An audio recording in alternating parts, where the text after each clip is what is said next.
Good evening and welcome to Poland Daily. My name is Natalia Moczulska and this is the news. 181 days of war in Ukraine. Representatives of 47 countries and international organizations participated in the virtual conference of the Crimean platform. The participants of the consultations discussed support for the fighting Ukraine and a strategy to restore its territorial integrity. President Andrzej Duda personally participated in the conference. Russia's invasion of Ukraine is bringing Canada and Germany closer together, with Canada seeking to boost energy and critical mineral exports to Germany, as both countries wean themselves off fossil fuels. Russia's brutal and unjustifiable invasion of Ukraine, a sovereign democratic nation, was, as Chancellor Scholz has put it, a watershed moment. But the world has seen the flow of support bend towards justice and peace. Governments around the world have come together to stand with Ukraine and stand against authoritarianism.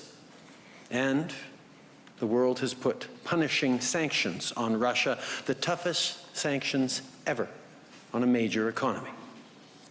This has not been easy anywhere, particularly not in Europe, particularly not in Germany. But time and time again, Chancellor Scholz, you've demonstrated the strength of your leadership.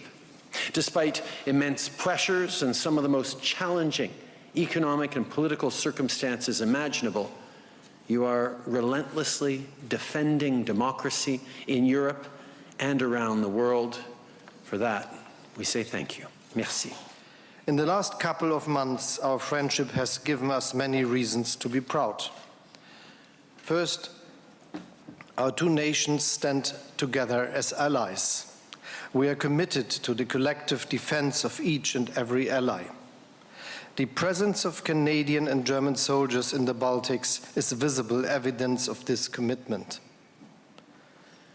Secondly, jointly, we implemented the toughest sanctions regime on Russia, and Putin has not managed to drive a wedge between us, thanks to your wise and courageous decisions.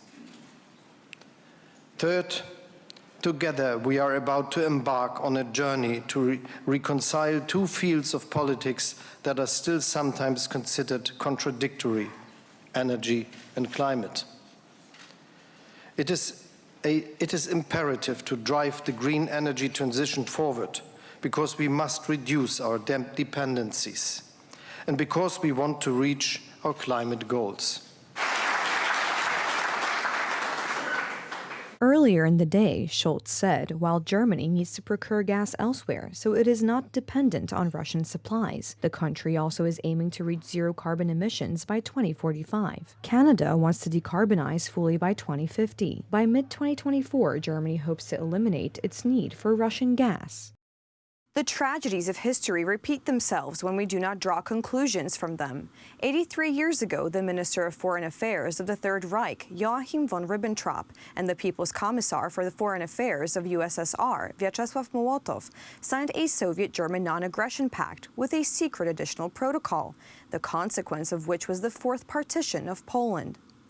Under the pact, the two powers divided Central and Eastern Europe. The secret additional protocol, which was an integral part of the treaty, directly concerned Poland. In the event of territorial and political changes in areas belonging to the Polish state, the zones of interest of Germany and the USSR will be delimited more or less along the lines of the Narew, Vistula, and San rivers. The question of whether it will be mutually desirable to maintain an independent Polish state and what the boundaries of this state will be can only be finally clarified in the course of further political development.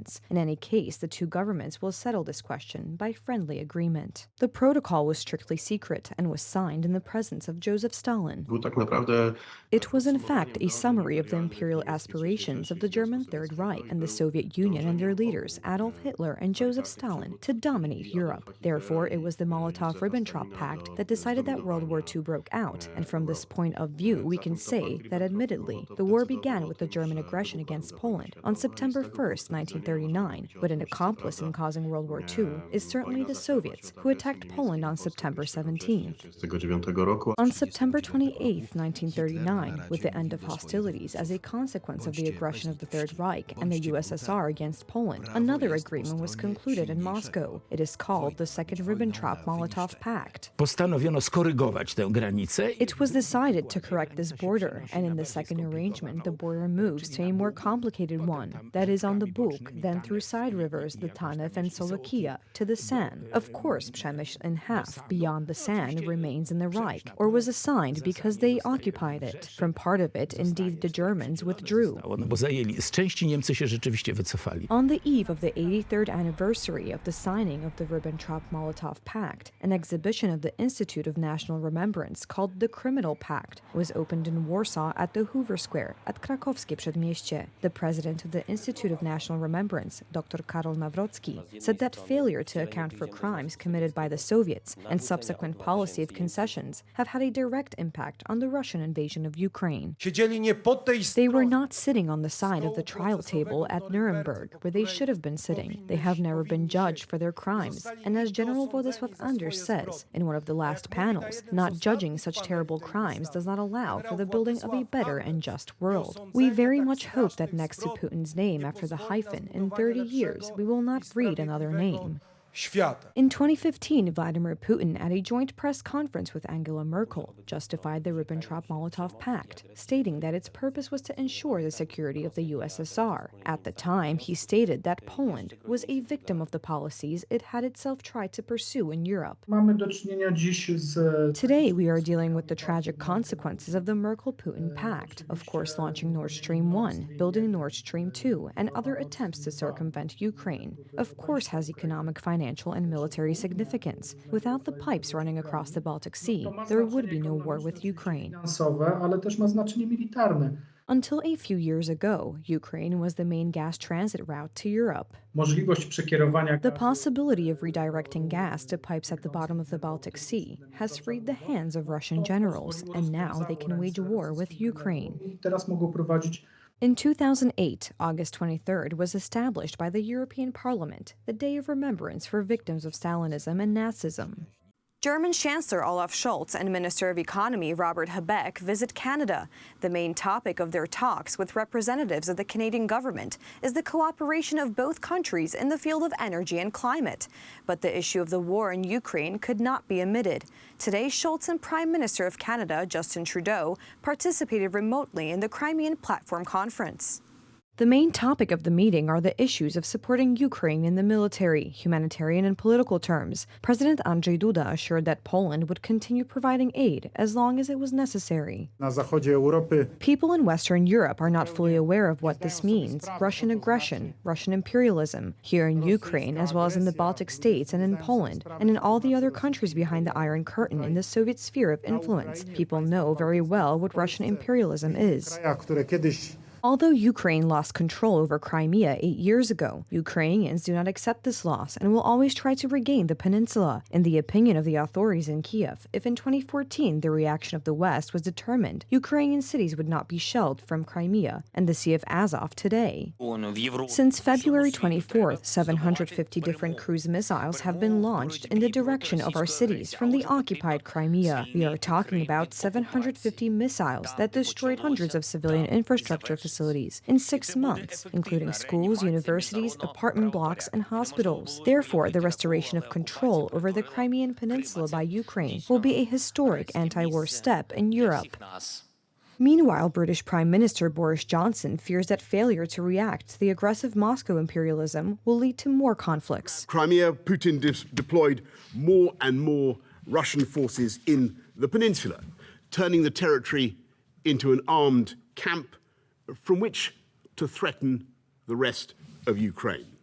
And so Crimea duly became the launch pad for the invasion on the 24th of February, or one of the launch pads. On the eve of the 31st anniversary of regaining independence, Ukraine must continue to fight for its sovereignty. For security reasons, the authorities have banned public celebrations this week, and yet the Ukrainians will go out on the street tomorrow to demonstrate their patriotism and courage. So far, 5,500 civilians have died in Ukraine. The blue and yellow flag of Ukraine will once again fly where it has its right to be, in all temporarily occupied cities and villages of Ukraine, in Melitopol, on the Victory Square, in Kherson on the Freedom Square. In these and other places, the flags of those who do not know what freedom means must disappear. We will never recognize other colors on our land. We are always ready to defend our flag.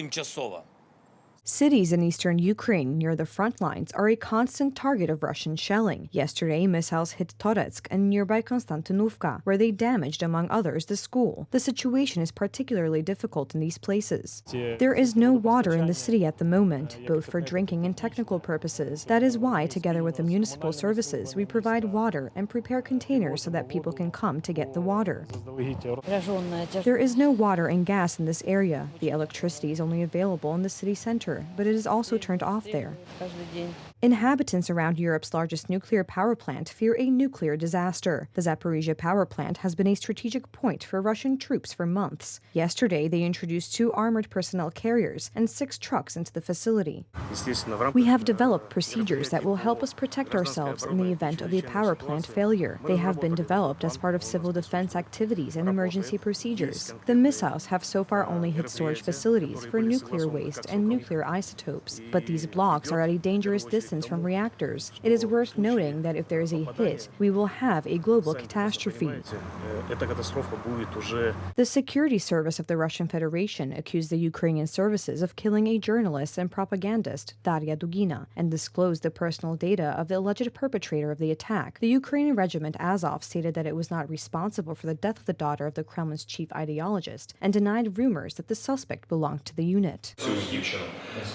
The woman whose name and military ID were published has nothing to do with the Azov regiment and never belonged to our unit. I will not be surprised if my friends, under the influence of torture, sign the appropriate statements tomorrow. These services try to imitate court proceedings. Anyone who has the ability to think critically understands that the conclusion is already known. Now they will try to add facts, even of low quality, to prove this theory. Ruined Bucha is a city that has been particularly affected by Russian cruelty. The local priest was tasked with burying the bodies of hundreds of civilians found in mass graves in the city. 419 people died as a result of the shelling. These people were buried in several mass graves. The largest one was next to the church. This grave contained 116 people, including 30 women and 2 children. The sad thing is that there are more mass graves like that. For the first time, the Ukrainian side reported military personnel losses suffered as a result of the fights with Russian forces. Since February 24th, almost 9,000 Ukrainian soldiers have died.